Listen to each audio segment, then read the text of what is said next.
3 मे 2026ला झालेली नीट परीक्षा रद्द। NTA अभूतपूर्व निर्णय। पेपरफुटी प्रकरणाचा CBI तपास होणार। परीक्षा तारखा लवकरच जाहीर करणार। दिल्लीत काँग्रेसचं आंदोलन।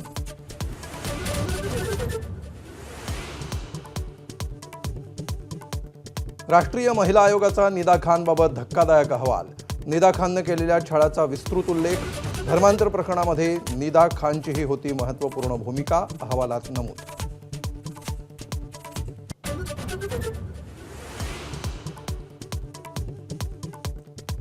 पावसाळी अधिवेशनाआधी विधान परिषदेच्या सदस्य संख्येत आणखी भर पडणार। स्थानिक स्वराज्य संस्थांमधून निवडून जाणाऱ्या 17 जागांवर लवकरच निवडणूक। गेल्या 2.5 वर्षांपासून होत्या जागा रिक्त।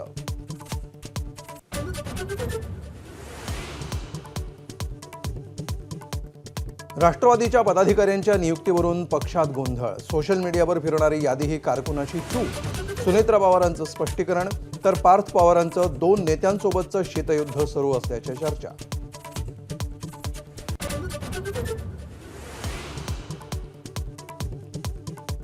बारामतीमध्ये 2029 मध्ये पवार विरुद्ध पवार लढतीचे संकेत। पवार कुटुंबातून परस्पर विरोधी दावे। युगेंद्र पवार आणि जय पवार पिंजून काढतायत मतदारसंघ।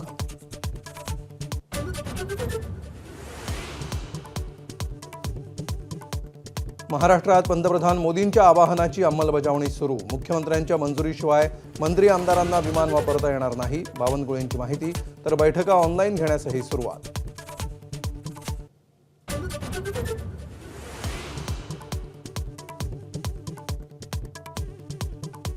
पंतप्रधानांच्या काटकसरीच्या आवाहनावर शरद पवार आणि राज ठाकरेंचा हल्लाबोल। संवेदनशीलता बाळगा, सर्वपक्षीय बैठक बोलवा, पवारांचे टोले। तर काटकसर स्वतःपासून सुरू करा, राज ठाकरेंचा सल्ला।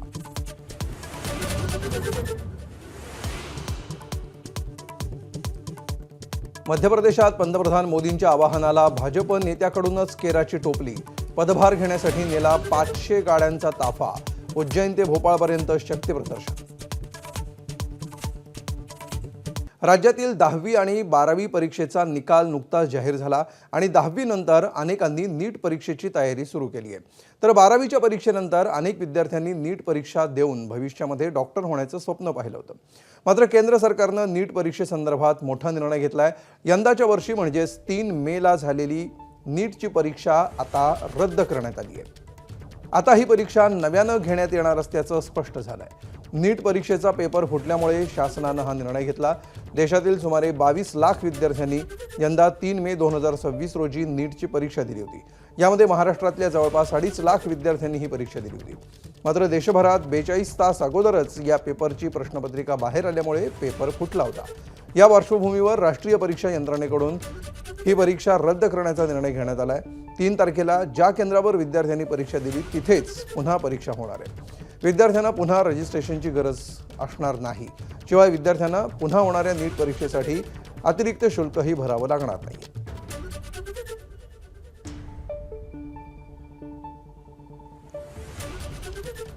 आणि याविषयी अधिक माहिती घेऊया। आमचे प्रतिनिधी सोमेश कोळगे सध्या आपल्या सोबत आहेत।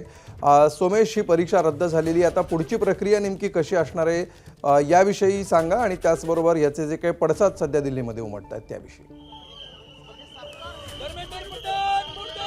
अमोल, आता आपण दिल्लीमध्ये उभे आहोत। इथे नॅशनल स्टुडंट युनियन ऑफ इंडियाकडून घोषणाबाजी सुरू आहे। केंद्रीय शिक्षण मंत्री धर्मेंद्र प्रधान यांच्या विरोधामध्ये ही घोषणाबाजी सुरू आहे। आपण जर पाहिलं तर इथे लिहिलंय पेपर चोर आणि गद्दी छोड। कारण इथे अनेक जण स्टेथोस्कोप घेऊन, त्याशिवाय ॲप्रन घालून नीटच्या परीक्षेच्या वारंवार रद्द केली जाते, किंवा गेल्या वर्षी सुद्धा अशाच प्रकारचा गोंधळ झाला होता। त्यानंतर पुन्हा NSY कडून हा मुद्दा बनवण्यात आला। आपण या विद्यार्थ्यांकडून जाणून घेऊया, भैया क्या आपकी कहना है और क्या मांगे है? देखिए, जिस तरीके से भाजपा की सरकार जो है ये पेपर कराने में कामयाब नहीं है, जिस तरीके से नीट का पेपर लीक हुआ है, ये हजारों विद्यार्थियों के भविष्य के ऊपर सवाल है। कि सरकार ने बड़ी आसानी से आके कह दिया कि पेपर रद्द किया जाता है, लेकिन ये सरकार की कार्यशैली पर बड़ा सवाल है कि सरकार एक पेपर जो है अच्छे से कंडक्ट नहीं कर पा रही है। इस देश के अंदर ऐसा कोई भी पेपर नहीं है जो लीक नहीं हो रहा है। आज नौजवानों की मांग है, विद्यार्थियों की मांग है कि इस देश के जो शिक्षा मंत्री है वो पेपर कराने में कामयाब नहीं है, वो नैतिक जिम्मेदारी लेते हुए जो है अपने पद से इस्तीफा दें। हमें ये भी आशंका है कि इसके अंदर जो है सरकार के कुछ लोग जो शामिल हैं, जिनकी बड़ी बड़ी नीट की कोचिंगें हैं। भाजपा के राजस्थान के अंदर बहुत सारे ऐसे कार्यकर्ता हैं जिनकी कोचिंग सेंटर हैं। आज ये पेपर वहां से लीक हुआ है, सरकार इसके निष्पक्ष जांच कराए, एनटीए के ऊपर प्रतिबंध लगाया जाए, सरकार इस पे जवाबदेही देते हुए धर्मेंद्र प्रधान जो है अपने पद से इस्तीफा दे। कहीं ना कहीं हम लोग को हमको याद आ रहा है कि लास्ट ईयर में भी ऐसा ही कुछ थोड़ा सा गफला हुआ था। उसके बाद में 24 में भी हुआ था, तो तभी एक हाई पावर कमेटी बनाई गई थी। तो उसके बाद जो कुछ सुधार किए गए उसको लेकर आप समाधानी नहीं है? 2024 में भी यही पेपर लीक आउट हुआ था। 2026 में एनटीए ने कहा था कि आप रेडी रहो, हम ऐसा पेपर तैयार करेंगे, और एक दिन पहले पेपर लीक आउट हो रहा है। गैस पेपर के नाम पे 600 नंबर का पेपर लीक आउट हो रहा है। तो हमें गवर्नमेंट से ये है कि या तो रीनीट वापस करा दी गई है इसके, लेकिन वापस क्या पेपर लीक आउट नहीं होगा, इसकी क्या जिम्मेदारी है, ये गवर्नमेंट को हमें बताना चाहिए, भाजपा गवर्नमेंट को। आता आपण पाहतोय की पाठीमागे पोलीस या सगळ्या आंदोलकांना हटवत आहेत। जर आपण पाहिलं तर पोलिसांकडून या आंदोलकांना हटवण्याचे प्रयत्न केले जात आहेत। दिल्लीतील जे NSUIचं कार्यालय आहे त्या कार्यालयाच्या समोर शास्त्री भवन या शासकीय बिल्डिंग समोर हे आंदोलन सुरू होतं आणि आता पोलिसांकडून या विद्यार्थ्यांना इथून विनंती केली जाते की तुम्ही इथून निघून जावं। आणि आज जसा निर्णय घेण्यात आला त्यानंतर तातडीने विद्यार्थ्यांनी हे आंदोलन केलेले है। अभी आपकी डिमांड्स क्या है नीट की एग्जाम को लेकर? कहीं ना कहीं इसमें स्ट्रक्चरल रिफॉर्म की ज़रूरत है। ये दोबारा कैंसिल कर दिया गया है, लेकिन कैंसिल करने से क्या फ़ायदा? दोबारा बच्चा दोबारा पेपर देता है, तब उसको कितना कुछ झेलना पड़ता है, उसको दोबारा प्रिपेयर करना पड़ता है। ठीक है, वो एकदम स्ट्रेस फ्री हो जाता है पेपर देके, लेकिन ड्यूरिंग ऑफ एग्ज़ाम वो इतना पढ़ाई इतना हार्ड है, वो ऊपर से इतना झेलना पड़ता है कि फाइनेंशियल इशू भी होता है।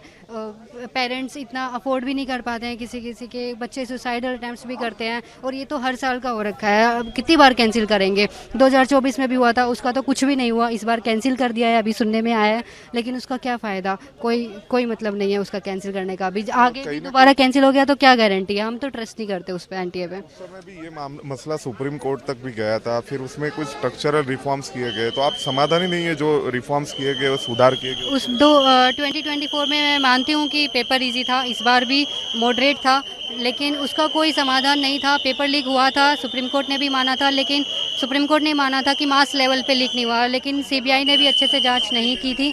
और इस बार एनटीए ने स्टार्टिंग में ये तो मान लिया था कि पेपर लीक हुआ है, लेकिन और 21 अप्रैल को एक नोटिस डाला था कि अब की बार एनटीए बहुत अच्छे से रेडी है और पेपर अच्छे से करवाएगी। और बच्चे उस पेपर उसको देख के, और ऐसा लग रहा था कि पेपर हार्ड आएगा, और ये सब चीज़ सोच रहे थे कि चलो इस बार तो अच्छा करवाएगी एनटीए, लीक वगैरह नहीं होगा, कोई चांसेस नहीं है। लेकिन अभी फिर से वही सुनने को मिल रहा है, तो बच्चा क्या झेले? एनटीए चाहता है कि बच्चा मर जाए, और अपने जिसके पास पैसे हैं वही मेडिकल कॉलेज जाए, वही MBBS करे, बाकी गरीब तो रह ही जाओ।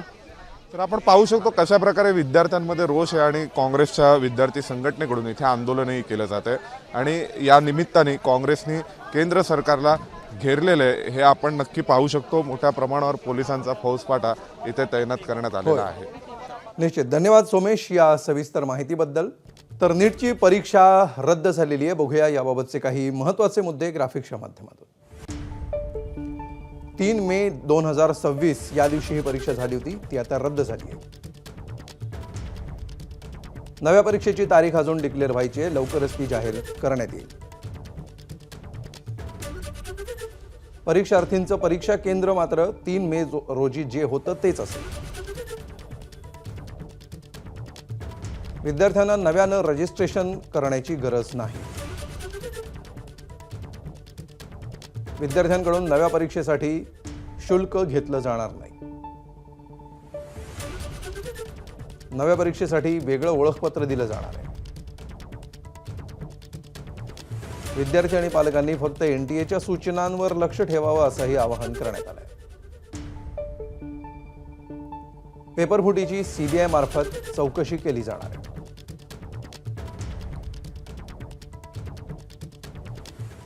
तर ही परीक्षा का रद्द झाली ते बघा. राजस्थानमधील सीकरमध्ये नीट परीक्षेपूर्वी गेस्ट पेपरकडून वितरण झालं. गेस्ट पेपरमध्ये एकूण 410 प्रश्न होते. गेस्ट पेपरमधील 120 ते 135 प्रश्न नीटच्या परीक्षेमध्ये जसेच्या तसे आले. नीटच्या परीक्षेशी जुळलेले बहुतांश प्रश्न हे रसायनशास्त्र विषयाचे होते. प्रश्नांमधील साधर्म्य हा अचूक अंदाज की पेपरफुटी याची चौकशी झाली. प्राथमिक चौकशीतील बाबी बघून परीक्षा रद्द करण्याचा निर्णय झाला.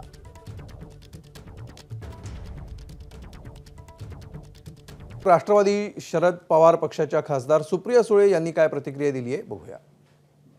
अहो एक धक्कादायक आहे. 22 लाख मुलं बसली आहेत या परीक्षेला आणि अशा परिस्थितीत एवढं तंत्रज्ञान असताना एकीकडे आर्टिफिशियल इंटेलिजन्स वगैरे आपण जग कुठे चाललंय तंत्रज्ञानात ह्याच्याबद्दल चर्चा करतोय आणि दुसरीकडे एक पेपर फुटतो. 22 लाख मुलांच्या आयुष्याचा प्रश्न आहे. एखादी म्हणजे मी एक आई राहिलेली आहे, म्हणून मला माहितीये की एक छोटी ना छोटी परीक्षेत एका साधारण कुटुंबामध्ये जिथे शिक्षणाला खूप महत्व असतं म्हणजे पूर्ण फॅमिली इन्व्हॉल्ड असते त्याच्यात, त्या मुलाच्या आयुष्याचा प्रश्न असतो आणि इतका हलगर्जीपणा जर सरकार आणि त्या यंत्रणेच्या मधून येत असते ते अतिशय दुर्दैवी आणि याचा मी जाहीर निषेध करते. शिक्षणाची न्यू एज्युकेशन पॉलिसी या सरकारने आणली, त्याच्यातून तर फार क्रांती घडलीच नाही, पण क्रांती घडली तर सोडा, पण मुलांचं आयुष्य सोपं होणं याच्यातून एवढ्या उन्हातानातून 22 लाख मुलं तिथे कष्ट करून जातात, मुलांचे पैसे खर्च होतात, वेळ वाया जातो आणि त्या कुटुंबातले तुम्ही बघताय कालच प्रधानमंत्र्यांनी एक मोठं स्टेटमेंट केलंय की सगळ्या गोष्टींची कपाती करा. एकीकडे कपात पण करायची, पेपर फुटतो, सामान्य माणसांनी जगायचं कसं या देशात? पैशाचा खेळ म्हणजे कोण करताय? मग ईडी आणि सीबीआय अखंड विरोधी पक्षाच्या विरोधात लावतात, त्याच्याऐवजी ह्यांच्या मागे लावा ना, मग कळू तरी दे. कारण का नाहीतर ते वॉशिंग मशीन मध्ये क्लीन शीटर देतात नेत्यांना. त्याच्यापेक्षा जिथे प्रॉब्लेम आहे नुसता आरोप करून प्रश्न संपत नाही. सरकारने नैतिक जबाबदारी घेतली पाहिजे या विषयाची. गेल्या 2024 मध्ये सुद्धा नीट परीक्षेमध्ये अशाच प्रकारे घोळ घालण्यात आलेले होते.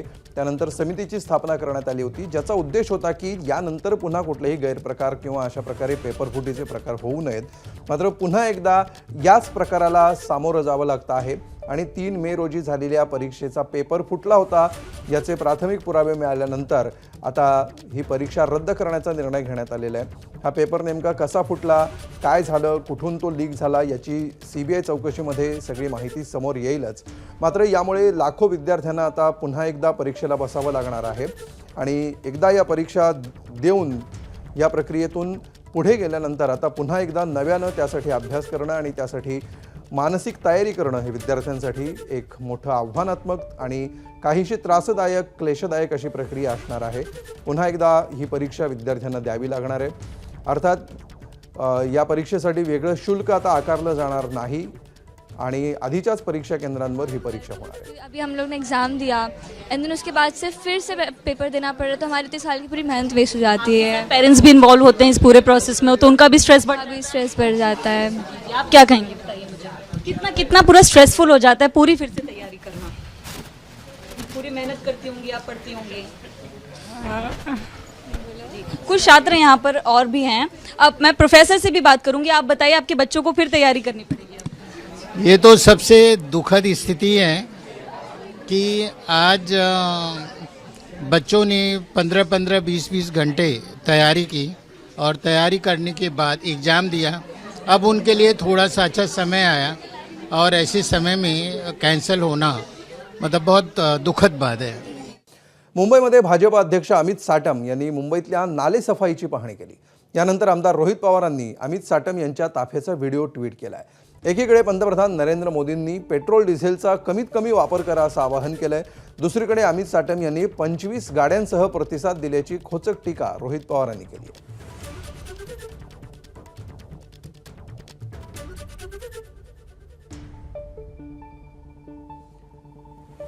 तर रोहित पवार काय म्हणतात बघा आपल्या ट्विटमध्ये. आदरणीय पंतप्रधान आणि मुख्यमंत्र्यांच्या आवाहनाला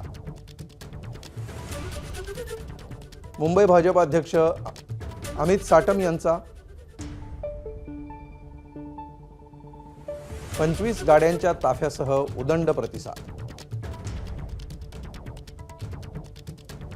कदाचित त्यांच्या गाड्या पाण्यावर चालत असाव्यात.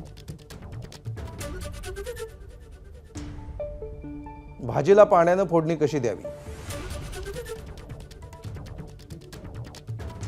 याचाही डेमो भाजप नेत्यांनी जनतेला लवकरच द्यायला हवा.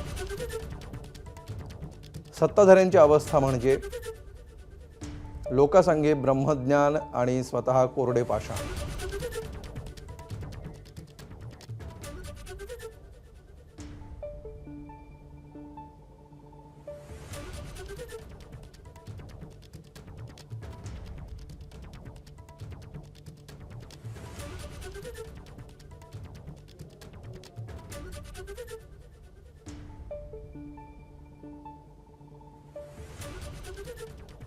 तर नीटची परीक्षा रद्द करण्यात आलेली आहे आणि यानंतर आता दिल्लीमध्ये काँग्रेसकडून आंदोलन केलं जात आहे.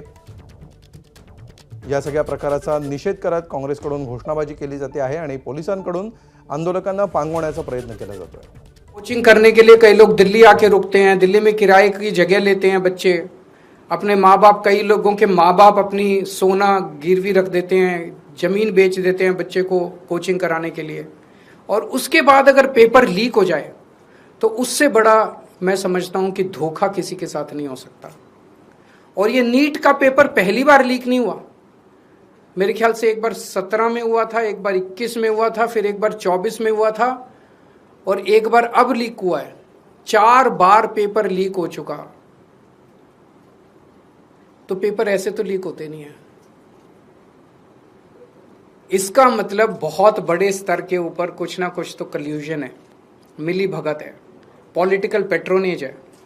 मैं ये जानना चाहता हूं जिन्होंने 2017 का पेपर लीक किया था वो आज कहां हैं? उनको सजा मिली? जिन्होंने 2021 का पेपर लीक किया था उनको सजा मिली? जिन्होंने 2024 का पेपर लीक किया सबकी बेल हो गई, सारे बाहर हैं. सबको कह दिया गया अब अगले पेपर के लीक करने की तैयारी करो. और वो कर रहे हैं. पेपर लीक पे लीक पे ये चल क्या रहा है इस देश के अंदर? और मैं पूरी जिम्मेदारी के साथ कहता हूं सरकार चलाना कोई आसान काम नहीं है. सरकार चलाना बहुत मुश्किल काम है. जिन लोगों से एक पेपर ठीक से नहीं होते बिना लीक करवाए वो सरकार क्या चलाएंगे? मिले हुए हैं ये लोग. It is a case of complete कल्यूजन. लाखों करोड़ों बच्चों के भविष्य के साथ खिलवाड़ किया जा रहा है. कल्पना खरात यांना अटकेपासून दिलासा मिळालेला नाही. खरातच्या वकिलांकडून काही जुने न्यायालयाच्या निकालाचे संदर्भ देण्याचा प्रयत्न झाला, पण न्यायालयानं या गोष्टी ऐकून घेतलेल्या नाहीत. अटकपूर्व जामीन अर्जासंदर्भात सुनावणी तहकूब करण्यात आली आहे. 25 ते 30 मे दरम्यान पुढील सुनावणी होणार आहे. आपला या प्रकरणामध्ये संबंध नाही असं कल्पना खरात यांच्या वकिलांनी मत मांडलंय. आणि अधिक माहिती देत आहेत आमचे प्रतिनिधी कृष्णा खिंडे. कृष्णा, काय नेमकं घडलं कोर्टात? अमोल, कल्पना खरात यांचा अटकपूर्व जामीन आज छत्रपती संभाजीनगरच्या औरंगाबाद खंडपीठामध्ये होता. यावर वकिलांनी सुनावणी केली. सदरील आमच्या महिला आहेत आणि याशिवाय हे सगळं कृत्याशी त्यांचा कुठलाही संबंध नाही आणि खरातवर जे आरोप झालेले आहेत ते कुटुंबासाठी लाजिरवाणे आहेत असं देखील सांगण्यात आलं. आणि त्यामुळे एकीकडून ईडी या ठिकाणी तपास करते, पोलीस त्यांचा शोध घेत आहेत आणि या सगळ्या प्रकरणामध्ये कुठलाही संबंध नसल्यामुळे जामीन देण्यात यावा अशा प्रकारचं म्हटलं. मात्र कोर्टासमोर या सगळं सांगत असताना काही संदर्भ देखील कल्पना खरात यांचे वकील गिरी यांनी दिले. मात्र या सगळ्या प्रकरणात कुठलंही म्हणणं कोर्टाने ऐकून घेतलेलं नाही आणि हे प्रकरण तहकूब करण्यात आलं. आणि पुढील सुनावणी ही सुट्टीच्या कोर्टाच्या 3ऱ्या आठवड्यात म्हणजे मेच्या शेवटच्या आठवड्यात या ठिकाणी ठेवण्यात आलेली आहे. त्यानंतर पुढे काय होतं, जेल होती की बेल होती हे पाहणं महत्वाचं आहे. मात्र आता तरी कुठलाही दिलासा अटकेपासून कल्पना खरात यांना मिळालेला नाही आणि खंडपीठाने तो दिलेला नाही. धन्यवाद कृष्णात या सविस्तर माहितीबद्दल. सिडकोमधील बिल्डरांचे दलाल अधिकारी पर्यावरणाच्या मुळावर उठलेत असा गंभीर आरोप केलाय वनमंत्री गणेश नाईक यांनी. फ्लेमिंगो तलावांना पाणथळ दर्जा नाकारल्याची चौकशी होणार असल्याचं देखील नाईकांनी म्हटलंय. स्वतः मुख्यमंत्र्यांनी चौकशीचे आदेश दिल्याचंही त्यांनी म्हटलंय. नवी मुंबईतील 8 तलावांना पाणथळ दर्जा नाकारण्यात आलाय. पाणथळ जागाच नाहीत म्हणत भूखंड विकण्याचा सिडकोचा घाट असल्याचा आरोप नाईकांनी केलाय. तलावांच्या जागा जैसे थे ठेवा असं गणेश नाईकांनी जिल्हाधिकाऱ्यांना आदेश दिले.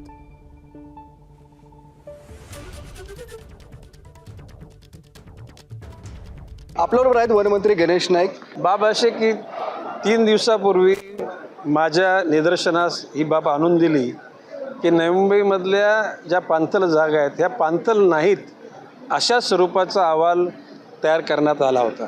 माननीय जिल्हाधिकारी पंचायत साहेबांना मी फोन केला.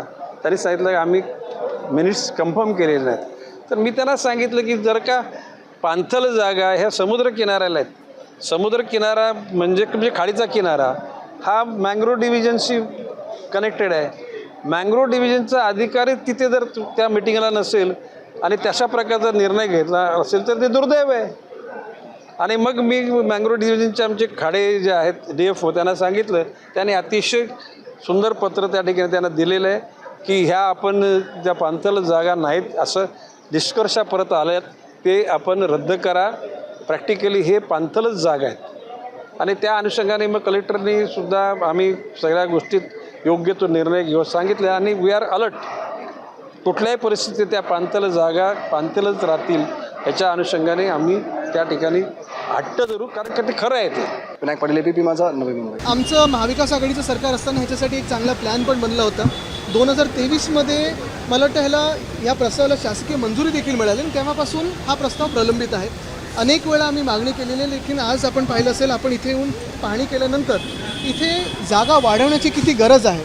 खरं तर जगातून जे कोणी पर्यटक येतात ते फुल मार्केट बघायला देखील येतात. इकडचे गाळेधारक असतील किंवा मग पर्यटक असतील किंवा मुंबईकर असेल, यांना चांगल्या सोयीसुविधा देण्यासाठी मागचा सिव्हिरचा प्लॉट असेल, बाजूचा प्लॉट असेल, हे देखील यांना देणं गरजेचं आहे. आणि काही ठराविक पावसाळ्याआधी दुरुस्ती करणं गरजेची होती, ती देखील आम्ही मागणी केलेली आहे. आमच्या फंडातून असेल किंवा महानगरपालिकेकडून असेल ते आम्ही करून घेऊ. त्यानंतर पंतप्रधान नरेंद्र मोदी यांनी काल आवाहन केलेलं आहे, पेट्रोल डिझेल वाचवा, परदेश दौरे टाळा. आता अच्छा, परदेश दौरे टाळा सांगितलं. परदेश जात आहेत 15. आपण सगळ्यांनीच विधान भवनात जेव्हा अधिवेशन सुरू होतं तेव्हा आपण सगळे तिथे होतात आणि आपल्याला आठवत असेल पहिल्या दिवसापासून मी सांगत आहे की पंतप्रधान महोदयांनी ह्याच्यावर भाष्य करावं की देशाला काय आर्थिक परिस्थितीतून जावं लागणार आहे. हे मी साधारणपणे 2 महिन्यापूर्वी जेव्हा हे इराणचं युद्ध सुरू झालं तेव्हापासून बोलत आहे. काल सगळ्या निवडणुका झाल्यानंतर पंतप्रधान महोदयांनी सांगितलेलं आहे की आर्थिक घडी बिघडणार आहे, रुपया आपण पाहतोय घसरत चाललेला आहे, सोनं घेऊ नका, बाहेर जाऊ नका, बाहेर जाऊन लग्न करू नका, अमुक करू नका, तमुक करू नका. पण स्वतःचे मंत्री आणि स्वतःचा पक्ष हे पाळणार आहे का? रोड शो बंद होणार आहेत का? जे ताफे मंत्र्यांचे असतात ते कमी होणार आहेत का? आणि प्रामुख्याने हेच मंत्री वरपासून खालपर्यंत परदेशी जाणं असेल किंवा सोनं घेणं असेल हे टाळणार आहेत का? मुख्य गोष्ट हीच आहे की जे काल त्यांनी अपील केलेलं आहे प्रधानमंत्री महोदयांनी की जनतेने असं करावं, जनतेने तसं करावं, जनतेने सर्व काही करावं, पण सरकार काय करणार हा एक महत्त्वाचा प्रश्न आहे. आणि दुसरं म्हणजे जे त्यांनी सांगितलेलं आहे वर्क फ्रॉम होम करा किंवा सोनं घेऊ नका किंवा अमुक गोष्टी घेऊ नका, ह्याचा आपल्या शेअर बाजारवर असेल, मार्केट्सवर असेल, जॉब्सवर असेल, दुकानांवर असेल, दुकानदारांवर असेल, व्यापाऱ्यांवर असेल, आपल्या देशाच्या आर्थिक घडीवर असेल, काय नक्की परिणाम दुष्परिणाम होणार आहे ह्याच्यावर विचार केला होता का सरकारने? कारण वर्क फ्रॉम होम बोलल्यानंतर कोविडच्या काळात आपल्याला आठवत असेल वर्क फ्रॉम होम हे बाहेर एक कंटेजियस व्हायरस होता म्हणून आपण घरून काम करत होतो. पण आता वर्क फ्रॉम होम केल्यानंतर जे ऑफिसमधले सगळे घरी बसून काम करतील त्याच्यात इलेक्ट्रिसिटीचं कन्झम्पशन असेल किंवा मग इंटरनेटचा वापर असेल, हा जो वाढणार आहे आणि ह्याचा परिणाम, ह्याचा इम्पॅक्ट जो देशाच्या पूर्ण व्यवस्थेवर होणार आहे त्याचा देखील सरकारने विचार केला आहे का? विशेष अधिवेशन बोलवावं राज ठाकरे, शरद पवारांचं म्हणणं आणि त्याच्यात चर्चा व्हावी, विरोधकांना सुद्धा समाविष्ट करून. नाही, विशेष काय साध्या अधिवेशनात पण चर्चेला हे तयार नसतात भाजपवाले. म्हणून अर्थात मागणी योग्यच आहे, सगळ्यांना वाटतं, देशाला वाटतंय, कारण देशाला काय करावं हे सांगितलं. आता नशीब असून थाली बजाव झालं नाही आहे, पण आपल्याला आठवत असेल सगळं काही परवा जे सांगितलं, काल जे सांगितलं ते जनतेने काय करावं हे सांगितलेलं आहे. सरकार काय जनतेसाठी करणार आहे हे कुठेच सांगितलं नाही. नीट परीक्षा आज रद्द करण्यात आली, पेपर फुटीचं प्रकरण समोर आलं, 3 मेला ही परीक्षा झाली आणि आता परत 22 लाख विद्यार्थ्यांना देशभरात ही परीक्षा. गेल्या पूर्ण दशकामध्ये भाजपचं सरकार आल्यापासून अनेक पेपर प्रत्येक वर्षी फुटतात. मग MPSC असो, नीट असो, कुठचीही स्पर्धा परीक्षा बघा तुम्ही, पेपर फुटीचं पुढे येतं. कोणतरी एक पकडलं जातं, त्याच्यातून किती त्यांनी कमवले हे दाखवलं जातं, पण जो विद्यार्थ्यांना त्रास होतो तो कुठेही कमी झाले नाही आहे. मुंबईमध्ये राणीच्या बागेत जरी पर्यटक मोठ्या संख्येने येत असले तरी सिंहाची प्रतीक्षा अद्याप आहे. मुख्यमंत्री आणि महापौरांनी गुजरात सरकारला अनेक वेळा पत्र दिले, मात्र कुठलाही रिप्लाय त्यांना अद्याप आलेला नाही.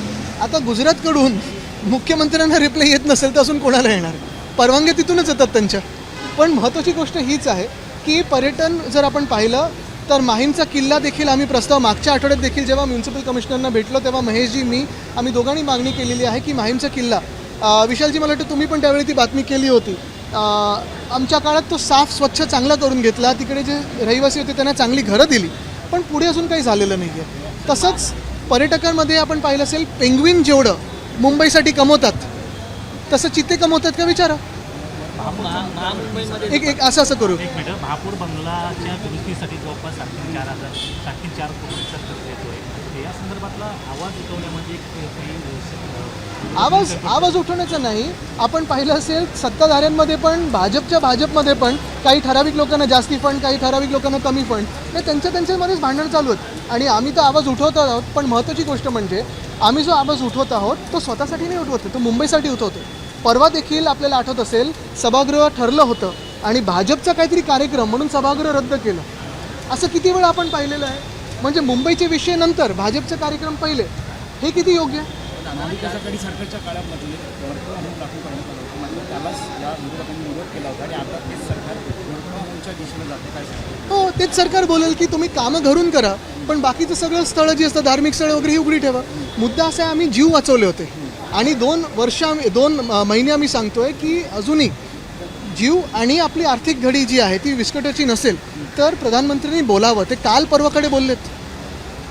यामध्ये 900 ज्या धोकादायक आहेत त्याचबरोबर 13,000हून अधिक इमारती त्या धोकादायक आहेत. फक्त प्रशासन नोटिसा लावते. एकीकडे पावसाळा एका बाजूला हे धोकादायक जाहीर करण्यासाठी पण मोठा घोटाळा सुरू आहे, हे देखील आपण लक्षात घेणं गरजेचं आहे. ज्या सेस आणि नॉन सेस बिल्डिंग आहेत त्याच्यात कुठे ना कुठेतरी सरकारी अधिकारी काहीतरी घोटाळा करून धोकादायक करायचा, लँडलॉर्डची बाजू घ्यायची, म्हणजे ह्या सगळ्या टेनंट्सना घराबाहेर काढायचा, हा एक विषय प्रलंबित आहे. आणि दुसऱ्या बाजूला खरोखर धोकादायक जे आहेत त्यांना दुरुस्ती कुठे होते?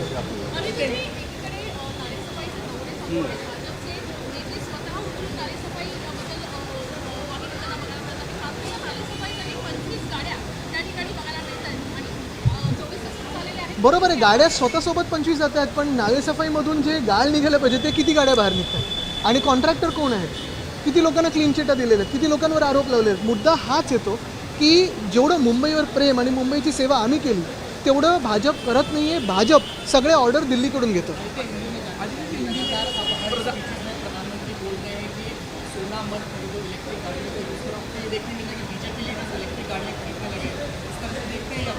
अगर आपको याद होगा तो जब महाराष्ट्र में विधानसभा का सत्र चालू था, बजट अधिवेशन चालू था, तभी मैंने कहा था कि प्रधानमंत्री महोदय हमारे देश के आर्थिक स्थिति पे कोई बयान दे. ईरान का युद्ध हो या जो भी जियोपॉलिटिक्स दुनिया भर में चल रहा है उससे फर्टिलाइजर्स हो, एल्यूमिनियम हो या तेल हो, गैस हो, इस पर क्या असर होने वाला है ये भी इस पर भी बयान दे. लेकिन चुनाव थे तो भाजपा ने कुछ कहा नहीं, प्रधानमंत्री महोदय ने कुछ कहा नहीं. अब जाकर सारे चुनाव जब SIR के माध्यम से जीत चुके हैं तभी जनता से कह रहे हैं कि अभी ये करो, ये मत करो, ऐसे करो, वैसे करो. लेकिन सरकार क्या करने वाली है? सारे अगर टास्क, क्या हम बिग बॉस के घर में है कि हम ही सब टास्क करें, जनता ही सब टास्क करे? सरकार क्या करेगी? सरकार क्या करने वाली है इस पर अभी तक कुछ बयान नहीं आया है. और जो इन्होंने कहा है कि फॉरेन टूर्स मत करो, काफले कम करो, ये गाड़ी से मत जाओ, घर से काम करो, इसका पूरे हमारे जो व्यापार की दुनिया है हमारे देश में, व्यापारियों पे क्या असर होने वाला है, मार्केट के पे क्या असर होने वाला है, जॉब्स पे क्या असर होने वाला है, ये सोचा है क्या? ये पैनिक तो है ही, लॉकडाउन की चर्चा तो चल रही है, लेकिन दूसरी बात ये सरासर दिखाता है कि ये सरकार, केंद्र की NDA की सरकार फेलियर है. जो हम पहले दिन से कहते आए कि कुछ बयान दीजिए, सबको पता है कि कठिनाई होने वाली है, कुछ ना कुछ जटिल समस्या है, लेकिन इससे बाहर कैसे निकले, इस पर अगर पहले से ही बयान देते तो आज ये स्थिति नहीं आती. 69 क्योंकि ये सरकार और सरकार के सारे मंत्री, केंद्र सरकार हो या राज्य सरकार हो, सिर्फ चुनाव में इंटरेस्ट रखते हैं, बाकी कुछ नहीं. 69 लाख की बहनों के नाम निकाले गए हैं महाराष्ट्र सरकार ने. आगे और निकाले जाएंगे. ये लाड़की बहन योजना सिर्फ चुनाव जीतने के लिए इन्होंने लाई थी, कहा था हम इसका जो इसकी अमाउंट है वो भी ज़्यादा कर दिखाएंगे। अभी तक वैसे हुआ नहीं है, बल्कि जनता में आप देख रहे हो रोष है, क्योंकि बहनें कम होती जा रही है। अगले साल कम राखी बांधेंगे। राज ठाकरे यांनी एक पोस्ट केलेली आहे, त्या पोस्टमध्ये त्यांनी असं म्हटलं की आता मन की बात रद्द झाली, खासदारांची बात ऐका आणि ज्या फुकट योजना दिल्या जातात त्या बाबतीत सुरुवातीला बघा, आम्ही पहिल्या दिवसापासून सांगत आहोत की 2 महिने बोलत आहोत की जे युद्ध चालू आहे इराण आणि USAचं आणि बाकीची जी जागतिक परिस्थिती आहे त्याच्यावर प्रधानमंत्री महोदय असतील आणि राज्यासाठी मुख्यमंत्र्यांनी बोलावं। एक शब्द कुठेही कोणी बोललं नव्हतं, कारण निवडणुका होत्या। आता पुढची जी परिस्थिती असेल ती भयंकर होणार आहे आणि हे सगळं जे काही आहे पूर्णपणे फेलियर आहे केंद्र सरकारचं। मुंबई अहमदाबाद राष्ट्रीय महामार्गावर डहाणूमधील चारोटी टोल नाक्याजवळ आंबा वाहतूक करणारा ट्रक उलटलाय। गुजरातहून मुंबईकडे आंबा वाहतूक करणारा ट्रक उलटला। यावेळी ट्रकमधील आंबे खाली पडल्यामुळे आंबे उचलण्यासाठी नागरिकांनी मोठी गर्दी केली। पालघरच्या घोळमधली ही घटना आहे। चालकाचं वाहनावरचं नियंत्रण सुटल्यामुळे आंबा वाहतूक करणाऱ्या ट्रकचा अपघात झाला।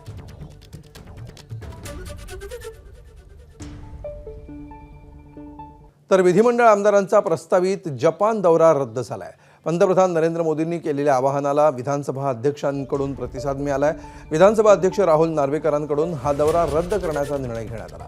जपानच्या 2 राज्यातील गव्हर्नरकडून या भेटीचं निमंत्रण होतं, मात्र पंतप्रधानांच्या आवाहनानंतर 12 आमदारांच्या शिष्टमंडळाचा दौरा रद्द झालाय।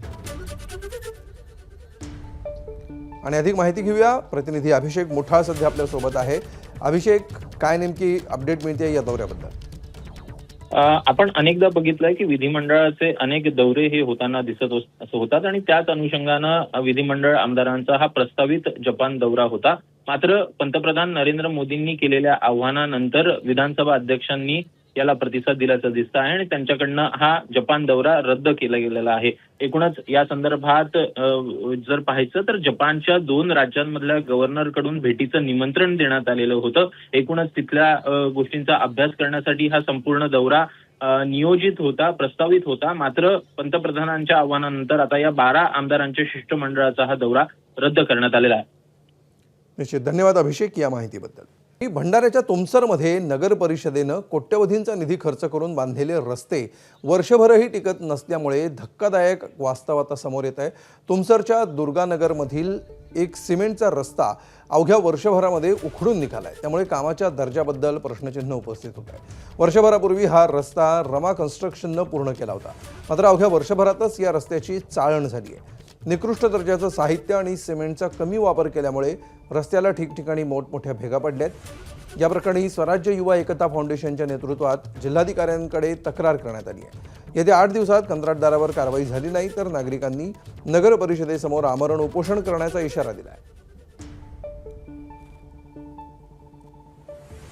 भ्रष्टाचार हा अति भ्रष्टाचार आहे अति, म्हणजे हे टाळूवरचे लोणी खाणारे हे ठेकेदारचे अधिकारी सगळे, माझी प्रशासनालाही विनंती आहे की अशा ठेकेदारांना एक तर काळ्या यादीत टाकावे किंवा त्यांना पुन्हा नगर परिषद कोणताही काम देऊ नये आणि त्यांच्यावर कठोर कारवाई करावी। जे कोणी ठेकेदार असतील आणि ज्यांनी कोणी ठेका घेतला असेल त्या लोकांना त्यांच्यावर कडक कारवाई करण्यात यावी, अन्यथा कारवाई जर न झाल्यास आम्ही या वार्डातील सर्व रहिवासी मोठं आंदोलन करू।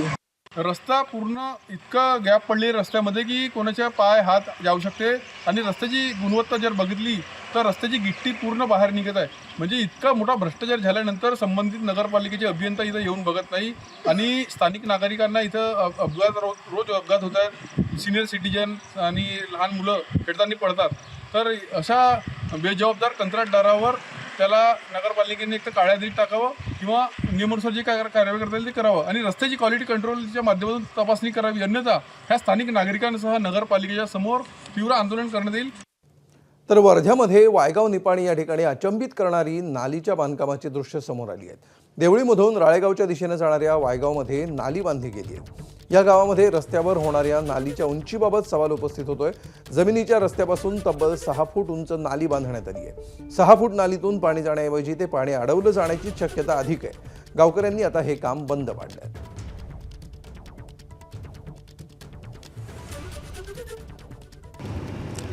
वर्धा जिल्ह्यात वायगाव या गावावरून जाणारा कानगाव, वायगाव आणि देवडी हा जो रोड आहे, हा रस्त्याचं बांधकाम जे आहे हे सुरू आहे. आपण पाहू शकतो हा रस्ता जो आहे हा जुना रस्ता आहे आणि या रस्त्यावर आता नवीन रस्ता तयार करण्यात येतोय. नवीन रस्त्याची जर उंची पाहिली तर जास्तीत जास्त 1 फुटाने वाढू शकते आणि वाढवला पाहिजे अशा प्रकारचा एकूण नोंदी आहेत. पण अशात याच्या दुसऱ्या बाजूला जर पाहिलं तर नाली तयार होते आहे आणि वायगाव या ठिकाणी ही तयार होणारी नाली आश्चर्यचकित करणारी आहे. कारण याची जर उंची पाहिली तर 5 फुटाच्या वर ह्या नालीची जी आहे ही उंची आहे. 5 फुटाच्या वर जर नाली होत असेल तर याचं जे पाणी आहे, या दोन्ही बाजूला नालीच्या जमा होणारं पाणी लोकांच्या घरात शिरण्याचा धोका जो आहे तो निर्माण झाला आहे. कारण या नालीच्या दुसऱ्या बाजूला असलेली जी घरं आहेत, ही घरं घराची ज्या पायऱ्या आहेत त्या खाली गेलेल्या आहेत. आता जर मी इथे उभा आहे, या ठिकाणी पाहू शकतो याची हाईट जर तुम्ही पाहिली या नालीची, तब्बल 5 फुटाच्या घरात या नालीची हाईट दिसून येते आहे. म्हणजेच जी टेक्नॉलॉजी या ठिकाणी वापरण्यात आली त्या टेक्नॉलॉजीचा एकूणच अर्थ काय असा सवाल आता वायगाव येथील नागरिकांनी उपस्थित केला. इथला जो कंत्राटदार असेल किंवा एकूण सार्वजनिक बांधकाम विभागाचे अभियंते असतील, ही साधारण गोष्ट जी आहे ही साधारण गोष्ट या अभियंत्यांना कळली नाही का असा सवाल वायगाव येथील नागरिकांनी उपस्थित केलेला आहे. हा रस्ता तयार होत असताना इतकी अवाढव्य नाली आणि उंच नाली करायची गरज काय असाच प्रश्न उपस्थित होतो. नेमका या नालीत जायला पाणी जे लागतं ते पाणी या एवढ्या उंचीवरून कसं जाईल असाही सवाल उपस्थित होतोय. आणि नालीच्या अवतीभोवती असलेली जी घरं आहेत, पावसाळ्यामध्ये हा जो नालीपासून निर्माण होणारा धोका आहे या घरांना सुद्धा आहे. नेमका या संपूर्ण कारभारामध्ये सार्वजनिक बांधकाम विभाग असेल किंवा इथला जो कंत्राटदार असेल, या कंत्राटदारांनी दुर्लक्ष केलं का असाच सवाल आता उपस्थित होतोय. एकनाथ चौधरी, ABP माझा, वायगाव निपाणी, वर्धा. पुढची बातमी. भाजपाचे खासदार नारायण राणे आणि शरद पवारांच्या राष्ट्रवादीचे नेते एकनाथ खडसे यांच्यामध्ये सध्या वार पलटवार सुरू आहेत. पंतप्रधान मोदींनी केलेल्या आवाहनानंतर खडसेंनी टीका केली होती, त्याला खासदार नारायण राणेंनी प्रत्युत्तर दिलं आहे. खडसेंना भाजपनं बाहेर काढल्यामुळे ते टीका करत असल्याची प्रतिक्रिया राणेंनी दिली आहे. तर राणेंच्या या प्रतिक्रियेला खडसेंनीही प्रत्युत्तर दिलं. खडसेला बीजेपीने आतून बाहेर काढलं म्हणून त्यांना शहाणपणा सुचला. खडसे चालेल रिटायरमेंट. त्या लोक याची टीका फक्त मोदींना कसं कुठल्या अडचणीत आणता येईल हे प्रयत्न करतात. त्यांनी कधी केलं. नारायण राणेंना अपुऱ्या माहितीच्या आधारावर ते बोलले. भारतीय जनता पार्टी 40 वर्ष मी काम केलं. भाजप वाढवण्यामध्ये, विस्तारामध्ये माझं हे योगदान आहे.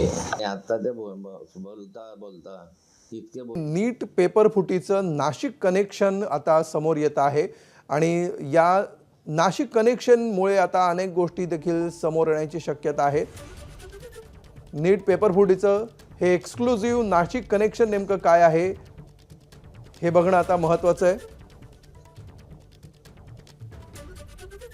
फुटलेल्या पेपरची पहिली कॉपी ही नाशिकमध्ये आली होती अशी देखील माहिती आता सूत्रांकडून समोर येते आहे. आणि नाशिकमधून ही कॉपी हरियाणामध्ये पोहोचली अशी माहिती आता समोर येते आहे.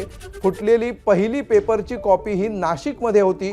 नाशिकमध्ये ही कॉपी सगळ्यात पहिल्यांदा आली. नाशिकमध्ये ही पेपर फुटी झाली आणि त्यानंतर पहिली प्रत नाशिकमध्ये तयार झाली आणि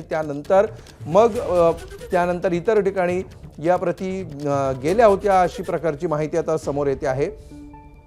आणि सोमेश कोलगे याविषयी अधिक माहिती देतील. सोमेश, अत्यंत एक्सक्लुझिव्ह अशी ही माहिती आता समोर येते आहे. काय नेमकं कळतंय या नाशिक कनेक्शन बद्दल? निश्चितच नाशिकमध्ये या जो पेपर फुटलाय त्या पेपरची पहिली प्रत ही नाशिकमध्ये तयार करण्यात आली आणि त्यानंतर नाशिकमधून ती हरियाणाला पोहोचवण्यात आली.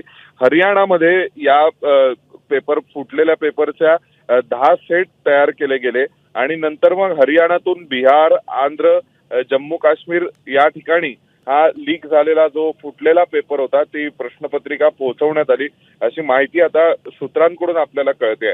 त्यामुळे यामध्ये एक नाशिक कनेक्शन उघड झालेलं आहे आणि पुन्हा CBIला देशव्यापी तपास या संपूर्ण प्रकरणात करावा लागणार आहे. निश्चितपणे ज्या प्रकारे सोमेश नाशिक कनेक्शन यामध्ये आता समोर येत आहे आणि पहिली कॉपी जी होती ती नाशिकमध्ये आली, तयार झाली किंवा लीक झाली आणि त्यानंतर संपूर्ण देशभर जसं तू म्हणालास की हरियाणा, बिहार आणि इतर राज्यांमध्ये ही कॉपी पोहोचली. काय नेमकी आता तपासाची दिशा असू शकते या नाशिक कनेक्शनचा संदर्भ समोर आल्यानंतर? नाशिकमध्ये जर ही पहिल्यांदा फुटलेला पेपर पोहोचला तर मग ती प्रत कोणी तयार केली होती किंवा प्रत्यक्ष त्या जी प्रश्नपत्रिकेसाठी वापरली जाणार होती तीच होती का कोणी सिस्टीम मधून या सगळ्यांना प्रश्न पुरवले, त्यांनी ती प्रत तयार केली आणि त्यानंतर मग नाशिकमध्ये तयार करण्यात आलेली प्रत घेऊन प्रत्यक्ष हरियाणामध्ये कशा रीतीने पाठवण्यात आली. हरियाणामध्ये त्याचे 10 सेट तयार करण्यात आले, तिथून ते आंध्र आणि इतर ठिकाणी दक्षिण भारतामध्ये, उत्तर भारतामध्ये पाठवण्यात आले. तर मग हे जे रॅकेट आहे हे नेमकं या सगळ्यामध्ये कोण कोण सक्रिय होते, कोणी कोणी या सगळ्यात ट्रान्सपोर्टेशन पासून ते सर्व प्रकारे प्रश्नपत्रिका तयार करण्याचं काम केलेलं आहे आणि विशेष म्हणजे या सगळ्यांना प्रश्न कोणी पुरवले होते ह्या सगळ्याच बाबींचा व्यवस्थित सखोल तपास हा सीबीआयला आता करावा लागणार आहे. निश्चितपणे सोमेश, अतिशय धक्कादायक अशी ही बातमी सध्या समोर येते आहे. पुन्हा एकदा आपण सांगूया की नाशिकमध्ये फुटलेल्या पेपरचे 10 सेट हे हरियाणामध्ये गेलेले होते. हरियाणा, बिहार, जम्मू काश्मीर आणि आंध्र प्रदेशमध्ये हे पेपर पोहोचले आणि या सगळ्याचं कनेक्शन हे नाशिकशी जोडलं गेलेलं आहे. 10 संच या पेपरचे हरियाणामध्ये तयार करण्यात आले जे नाशिकमधून फुटलेले होते. त्यानंतर नाशिकमध्ये बनलेली पहिली कॉपी हरियाणामध्ये गेली होती. हरियाणामध्ये याचे संच तयार करण्यात आले. 10 सेट्स यामध्ये हरियाणामध्ये तयार झाले आणि त्यानंतर बिहार, जम्मू काश्मीर, आंध्र प्रदेश अशा वेगवेगळ्या राज्यांमध्ये हे पेपर पोहोचले असं सध्या समोर येत आहे. सोमेश, ज्या प्रकारे या पेपर फुटीला रोखण्यासाठीची जी यंत्रणा आहे, तुम्ही आता दिल्लीतलं आंदोलनसुद्धा कव्हर केलं आहे आणि अनेक विद्यार्थ्यांशी सुद्धा तुम्ही बोललेला आहात. काय नेमकी ही यंत्रणा असते, कशा प्रकारे या पेपरना सुरक्षित ठेवण्याची यंत्रणा अस्तित्वात सध्या आहे, मात्र ती सध्या कुचकामी ठरताना दिसतीये. काय नेमकी माहिती याबद्दल मिळते? या बाबतीत अनेक वेगवेगळे प्रयोग आतापर्यंत नॅशनल टेस्टिंग एजन्सीने केलेले आहेत. त्यामध्ये एकतर आयत्या वेळी प्रत्यक्ष ज्या दिवशी पेपर आहे त्याच दिवशी एखादा सेट निवडणं आणि त्या सेटच्या क्वेश्चन पेपर देशभरामध्ये पोहोचणं किंवा त्याच देशभरामध्ये त्या सेट वापरला जाणं, किंवा दुसरा यामध्ये प्रकार असा होता की वेगवेगळ्या प्रकारच्या क्वेश्चन पेपरचं रॅन्डम सॅम्पलिंग करून त्यातून एक कुठला तरी क्वेश्चन पेपर निवडला जाणं. या पद्धतीने देखील यामध्ये ज्या सध्या नीटच्या क्वेश्चन पेपर आहेत त्या आयत्या वेळी निवडल्या जात होत्या, जेणेकरून प्रत्यक्ष पेपर फुटीसारखे प्रकार टाळण्यात यावेत. परंतु आता जो प्रकार झालाय त्यामध्ये आपल्याला असं दिसतंय की 410 प्रश्न जे सर्क्युलेट करण्यात आले होते त्यापैकी 120 प्रश्न हे प्रत्यक्ष त्यावेळेस क्वेश्चन पेपरमध्ये सुद्धा प्रश्नपत्रिकेत आले होते. त्यामुळे इथे कुठेतरी ज्या प्रकारचं एक रॅन्डम सॅम्पलिंग केलं जातं किंवा क्वेश्चन सेपरेट काढले जातात आणि त्यातून आयत्या वेळी क्वेश्चन सेट पेपर जे निवडले जातात, तर त्या दृष्टीने कोणीतरी ज्यांनी या सगळ्या प्रक्रियेमध्ये सहभाग घेतलेला आहे किंवा जे क्वेश्चन सेपरेट स्वतंत्रपणे काढले गेलेले आहेत त्या क्वेश्चन्सना कुठे ना कुठेतरी लीक केलं गेलं आणि मग त्यापैकी स्वाभाविक जर एखादा कोणता तरी रॅन्डम सेट निवडला जाणार असेल किंवा जी प्रश्न वेगळे काढलेत त्यापैकी काही मोजक्या प्रश्नांचे सेट निवडले जाणार असतील, तर जे सुरुवातीला वेगळे काढलेले प्रश्न आहेत ते लीक झाल्यानंतर त्यातील काही प्रश्न तरी हे प्रत्यक्ष क्वेश्चन पेपरमध्ये असतीलच आणि तसाच प्रकार कुठेतरी इथे झालेला दिसतोय. कारण 410 सध्या जे प्रश्न सर्क्युलेट झाले होते त्या 410 प्रश्नांपैकी 120 प्रश्न हे प्रत्यक्ष केमिस्ट्रीच्या क्वेश्चन पेपरमध्ये होते असं आता सध्या विद्यार्थ्यांनी म्हटलं आणि निश्चितच याविषयीचा तपास केल्यानंतर, राजस्थानमध्ये झालेल्या तपासानंतर आणि आता जो आपण पाहतोय त्यानुसार जो तपास सीबीआयने हाती घेतलेला आहे त्यातून हे स्पष्ट होत आहे की जेव्हा नीटची परीक्षा रद्द केली गेली आहे त्यावेळी हे अशा प्रकारचे प्रश्न फुटले होते. या प्रश्नपत्रिका आधी लीक झाली होती आणि हे प्रश्न फुटले होते म्हणजे 410 प्रश्न फुटले होते त्यापैकी 120 प्रश्न हे प्रत्यक्ष प्रश्नपत्रिकेमध्ये आले होते. त्यामुळे या सगळ्याच्या अनुषंगाने हे स्पष्ट दिसते की ज्या मेथड सध्या नीट किंवा पूर्वी NTA कडून नॅशनल टेस्टिंग एजन्सीकडून राबवले जात आहेत त्या प्रत्येक मेथडमध्ये कुठे ना कुठेतरी पळवाट शोधण्याचा काम हे पेपर फुटीसाठी काम करणारं रॅकेट करते आणि कुठे ना कुठेतरी पळवाट शोधलीच जाते. त्यामुळे वारंवार सलग 2 वर्ष झाली अशा प्रकारचा गोंधळ हा देशपातळीवरती आपण पाहतोय इतक्या मोठ्या परीक्षेच्या बाबतीत. सोमेश, आता यानंतर नाशिकमध्ये हे जे पेपर फुटला आणि त्यानंतर त्याचे 10 सेट्स हरियाणामध्ये गेले, त्यानंतर वेगवेगळ्या राज्यांमध्ये हे सगळे सेट पोहोचल्याचं लक्षात येत आहे. गेल्या काही तासांमध्ये जे काही अपडेट्स समोर येत आहेत त्याच्यातून हा पेपर फुटीचा प्रकाराचं जे गांभीर्य आहे ते वाढताना दिसतंय का? काय काय नेमक्या फॅक्ट्स आता याबाबतच्या समोर येत आहेत? पेपर फुटीबाबतचं गांभीर्य निश्चितच वाढलंय, कारण गेल्या 2 वर्षांपूर्वी मोठ्या प्रमाणावरती UGC नेटची परीक्षा पण रद्द करून पुढे ढकलावी लागली होती. त्यानंतर मग अन्य अनेक परीक्षांवरती प्रश्न उपस्थित केले गेले. नॅशनल टेस्टिंग एजन्सी जी एकंदरीत सर्वसाधारण या सगळ्याची यंत्रणा आहे देश पातळीवरती परीक्षा घेणारी, त्या नॅशनल टेस्टिंग एजन्सीच्या विश्वासार्हतेवर, त्यांच्या कार्यक्षमतेवर असंख्य प्रश्न उपस्थित केले गेले होते. कारण या सगळ्यामध्ये नॅशनल टेस्टिंग एजन्सीनी एक स्वतःची स्टँडर्ड ऑपरेटिंग प्रोसेस बनवलेली असली तरी सुद्धा त्यामध्ये कुठे ना कुठेतरी काही पळवाटा आहेत, काही कमतरता आहेत आणि त्या कमतरतेचा फायदाच हा वारंवार या सर्व पेपर फुटी करणाऱ्या रॅकेटकडून घेतला जातोय असं स्पष्ट होतंय. यामध्ये ते GPS वाली वाहनं वापरतात असं म्हणाले, युनिक आयडेंटिफिकेशन वापरतात असंही म्हणाले. त्यानंतर मग प्रत्यक्ष एक्झामिनेशन. निश्चितपणे कशा प्रकारे आता हा तपास पुढे येतो आणि हे प्रकार रोखण्यासाठी सरकार नेमकं काय करते बघणं महत्त्वाचं आहे. धन्यवाद सोमेश, तूर्त माहिती आहे.